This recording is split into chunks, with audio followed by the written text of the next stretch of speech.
Ooh, what's up, everybody? My name is OMG WTF LOLFTW BRB. Welcome back to more Total Extreme Wrestling 2016. We are doing the Local to Global Challenge, where we are playing as our created company, the International Wrestling Company or Corporation. Okay. We are still in the year 1970, almost about done though. We are in the month of October, only a couple months left to go as we continue on the road to determine our first ever champion in the IWC, the International Wrestling Corporation Regional Champion. We are in round 2 of that tournament. I believe this will be the finals of round 2 as we will move on to figure out who will take on both the President Jody Arnold and Alex the Butcher, one half of Russian Roulette. And let's just stop wasting time. Let's go ahead and run this show, shall we?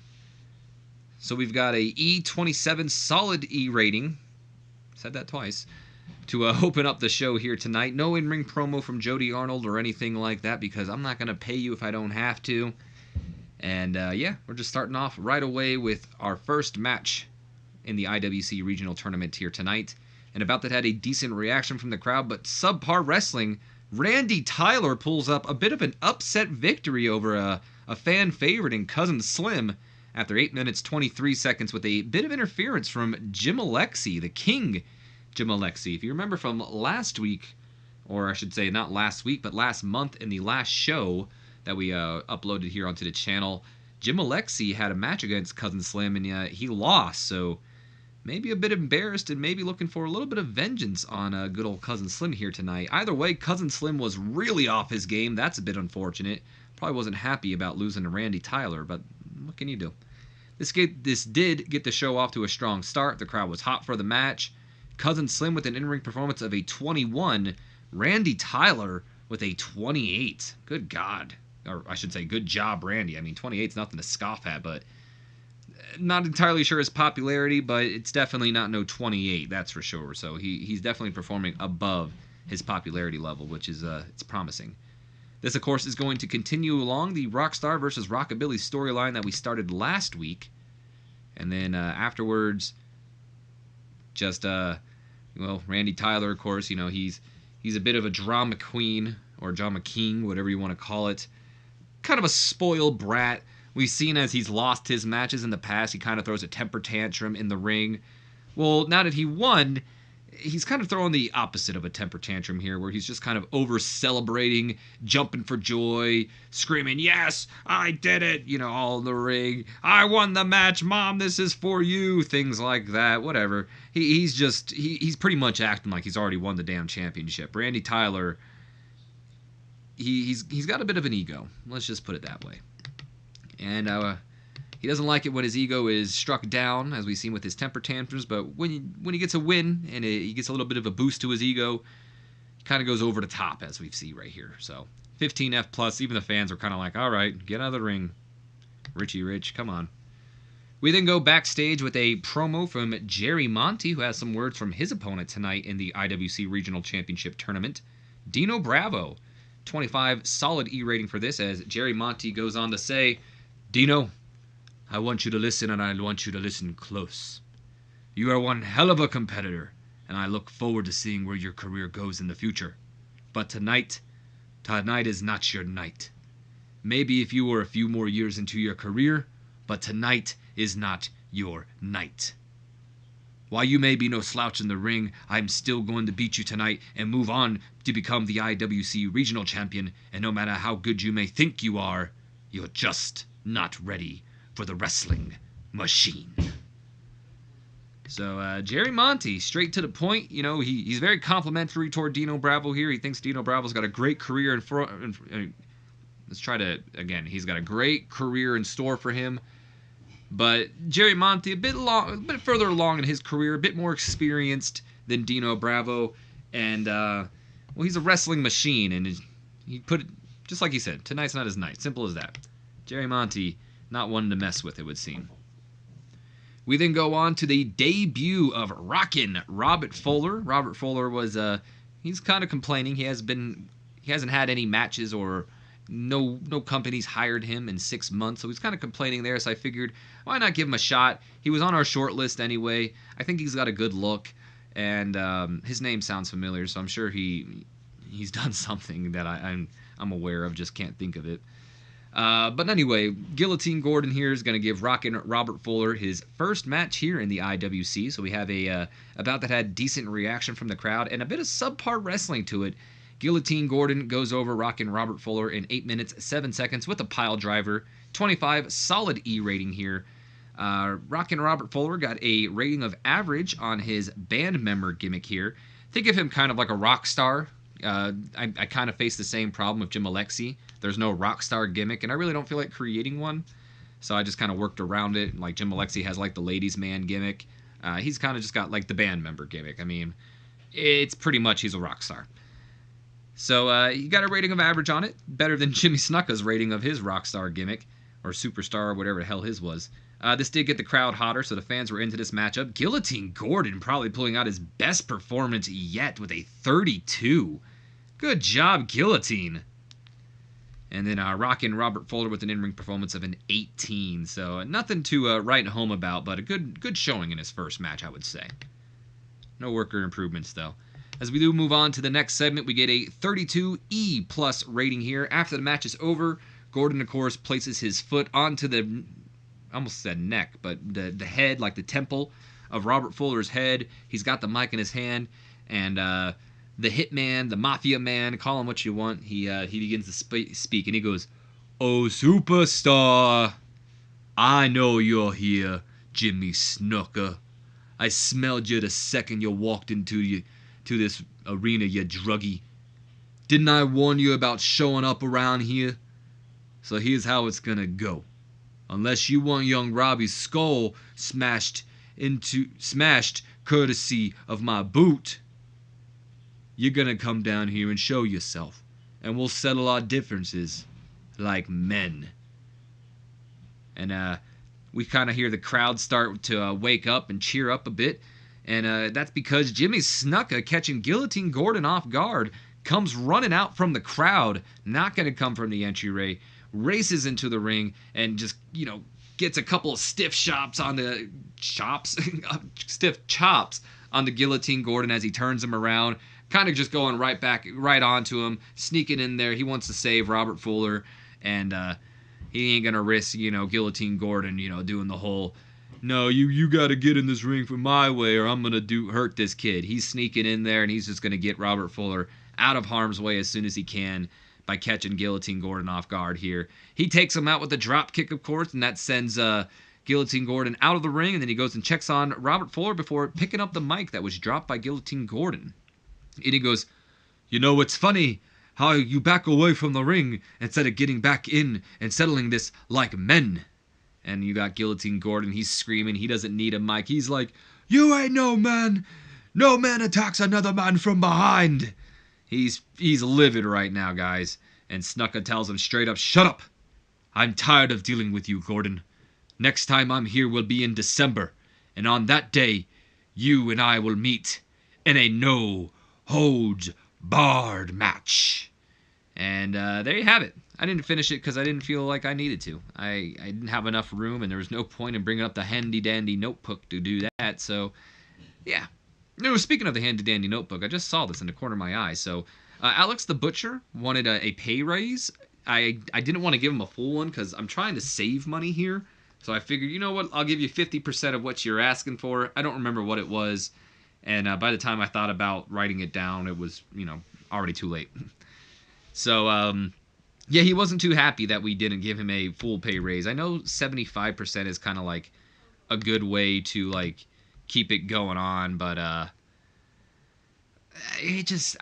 whatever it was for 75%, it still to me was just a bit too much, more than I was willing to pay. So I gave him 50%, that as much as I was willing to go, and he was still annoyed. So whatever.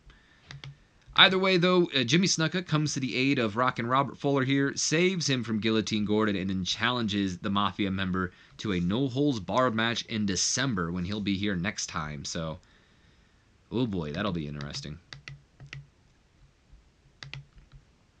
We then move on to our main event, which is not supposed to be the main event, so let's go back real quick because I'm not ending the show on a promo. So I guess we'll just have to fix this real quick. Don't you love when you mess up, you guys? Oh, there it is. Okay. So real quick, let's go through this again. 30 E plus rating for the Randy Tyler Cousin Slim match. Not sure if that did better, but Cousin Slim did better. And then a 14 F plus for Randy Tyler over celebrating. 25 solid E for Jerry Monty's promo. 24 solid E for the Gordon Rock and Robert Fuller match.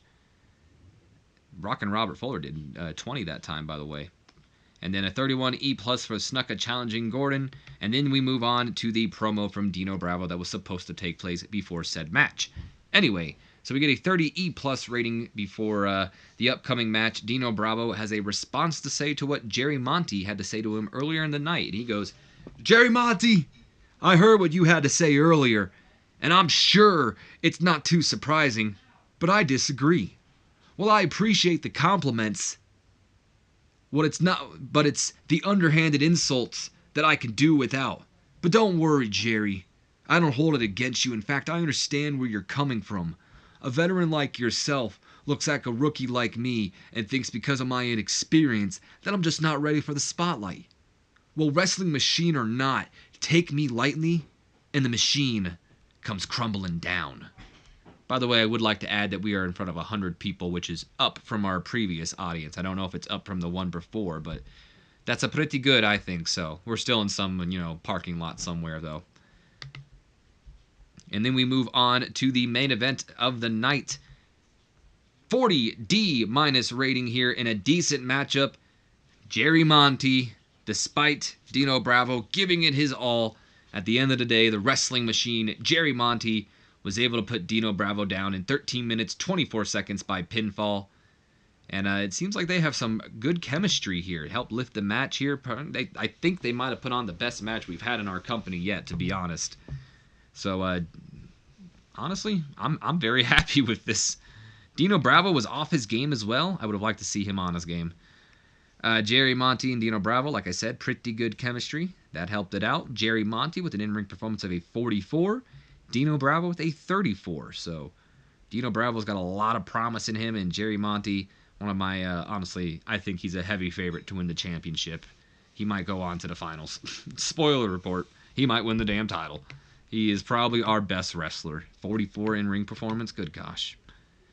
We then move on to end off the show with a 26 solid E rating here, as Jerry Monty goes to show Dino Bravo respect.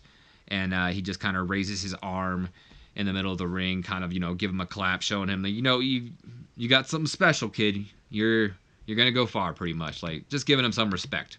Showing him that, he was a worthy opponent, and thank you for the match, pretty much. So we did increase our popularity in one region. We got a 35 E plus rating here. We're going to tell both Jerry and Dino that they killed it tonight.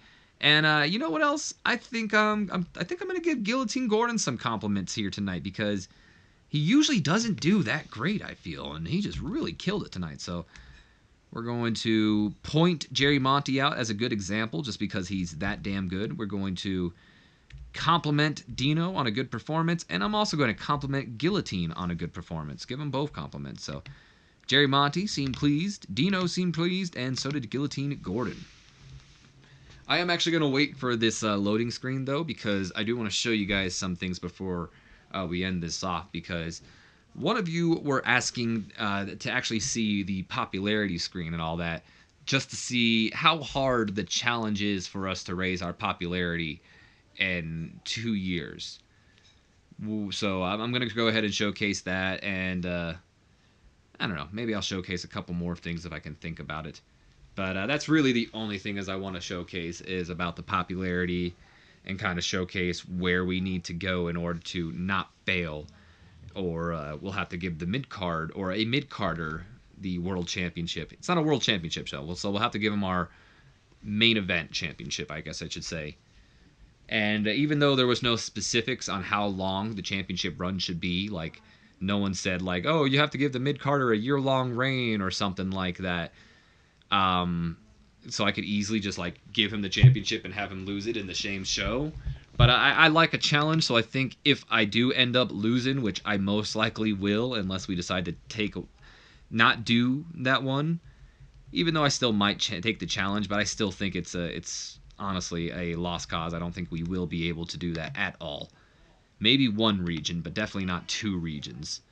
But if I have to end up giving the main championship to a mid-carder, then I'll try to make it work to the point where they are a main eventer, probably the biggest star in our company at that time.